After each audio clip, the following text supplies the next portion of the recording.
Welcome to episode 31 of the Queen's Lariat podcast.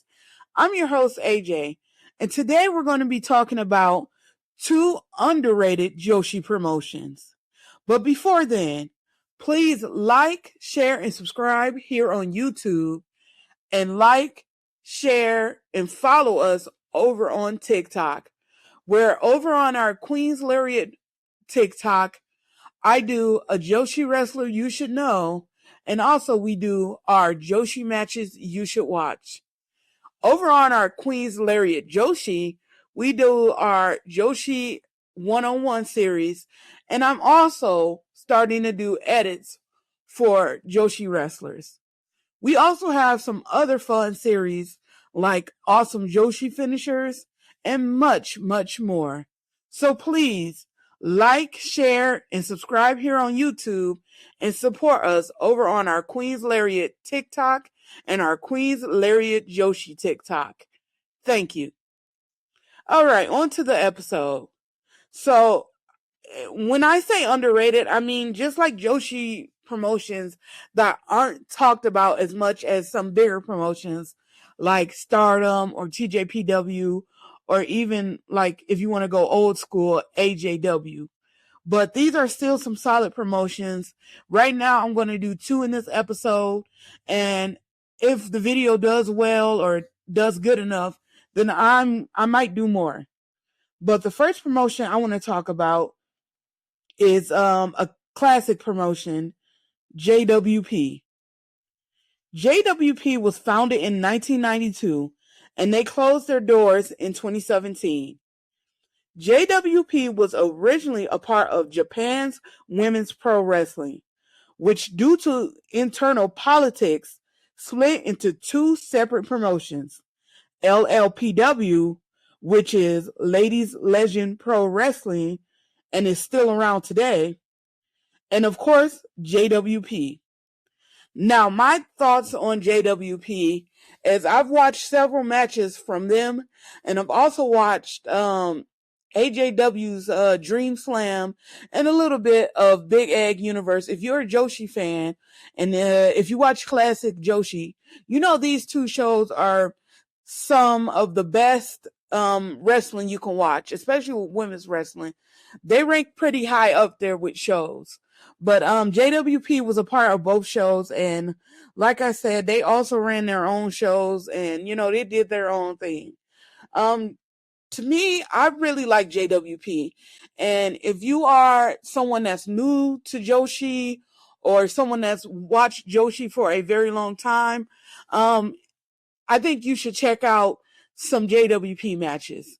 It was, I don't want to say it was completely different from AJW back in the day, but it was different enough for me. The wrestlers were fantastic, and of course they had a mix of wrestlers. They had veterans, they had younger wrestlers. They also had high flyers, powerhouse wrestlers, technical wrestlers. So anything you would look for in a promotion, but they just don't get talked about as much because of the era they were in with AJW dominating back in the 90s.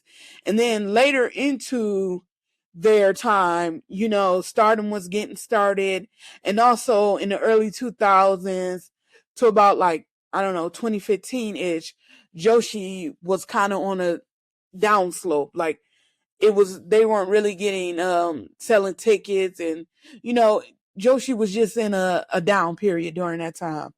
But JWP still had good matches and good wrestlers on their roster. And some of those wrestlers I want to talk about a little bit. Some of the names you had were Dynamite Kasani, who was a power wrestler and a fantastic technical wrestler who had some amazing matches against Aja Kong in AJW. You also had wrestlers like Candy Okutsu. One of my favorite personal Joshi wrestlers, Hakari Fukuoka, who was an amazing high flyer who innovated a couple of moves you may have seen before, like the double stump moonsault. You also had Cutie Suzuki, who was really popular for her time, who actually was in, I think, a video game, was like a main character or something.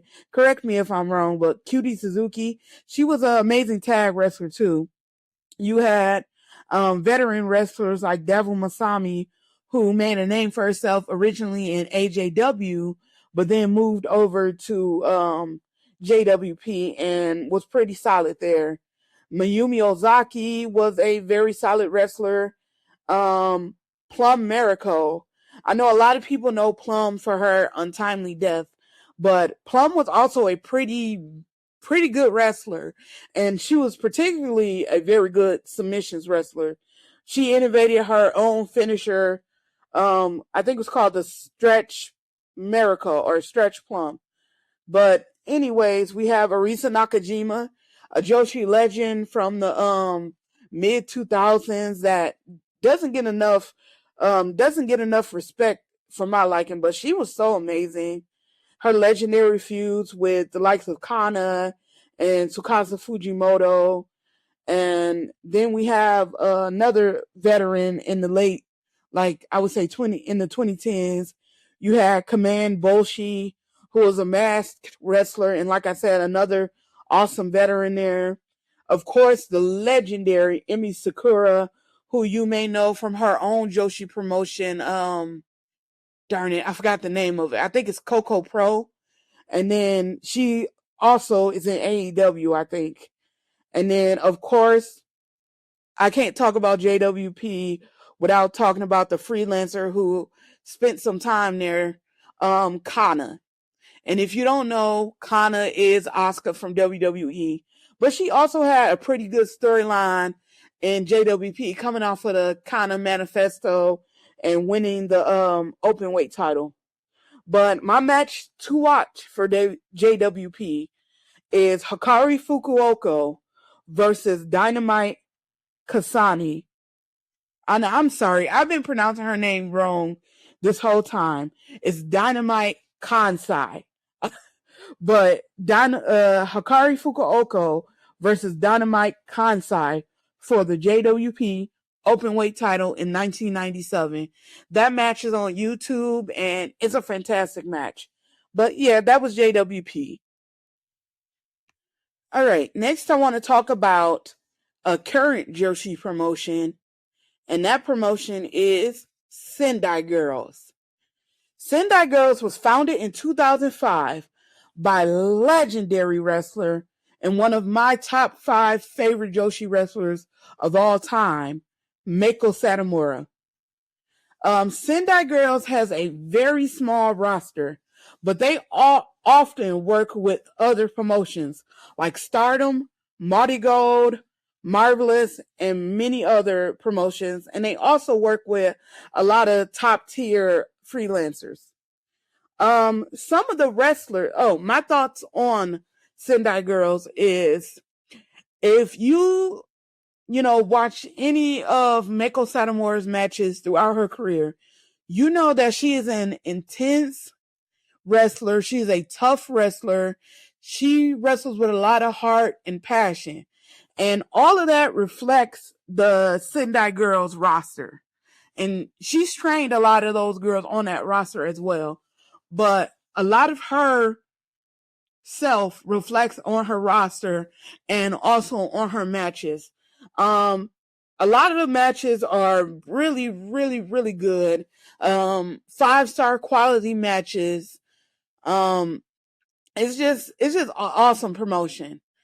But some of the wrestlers I'm going to talk about here on the roster, you have Chihiro Big Hash Hashimoto, who is the ace of the company and is the current Sendai Girls World Champion. And it's just amazing. Like, if you watch Stardom or you watch any other promotions, you may have seen her, have matches here and there in other promotions. But Big Hash is really the backbone of Sendai Girls. She's a terrific, terrific technical wrestler, and that's owed to her amateur background. But Chihiro, I would say, is one of my top 5 current favorite Joshi wrestlers. You also have Dash Chisako, who is a hardcore wrestler. She's amazing. Once again, amazing. She's like a risk taker, high flyer, a wrestler that you should really go out of your way to go see. Manami is a young up and coming wrestler. She's had a pretty good match. I think it was last year. She had a pretty good match with Sadi, and yeah, she's a pretty good up and comer. Then you have Mika Iwata, who is another one of my favorites. Mika Iwata is terrific. She's more of a striker. She's won the Wonder of Stardom Championship and had a pretty good feud with Saori Ano over it. And then you have Miyuki Takaze, who's wrestled in, I think she's wrestled in Actress Girls and Pro Wrestling Wave. And she's another good wrestler. She's the tag partner of, I think, Mika Iwata. And then Eureka Oka is a pretty good wrestler. She has a pretty good tag team with marvelous wrestler Mio Momono, called Bob Momo Banana. Sorry, it is a pretty awesome tag team. It's funny. They're funny too. And then you have Yuna, who is another young wrestler. And I would say my match to watch from Sendai Girls is Chihiro Hashimoto versus Mika Iwata in 2025 at the Big Show in Sendai. And that match was for the Sendai Girls World Championship. But anyways, that's just a couple of some, underrated Joshi promotions that I wanted to talk about. I think this was fun to do, so I'm going to do more promotions. But like I said, please like, share, and subscribe here on YouTube and follow us over there on TikTok. Thank you. I'm out.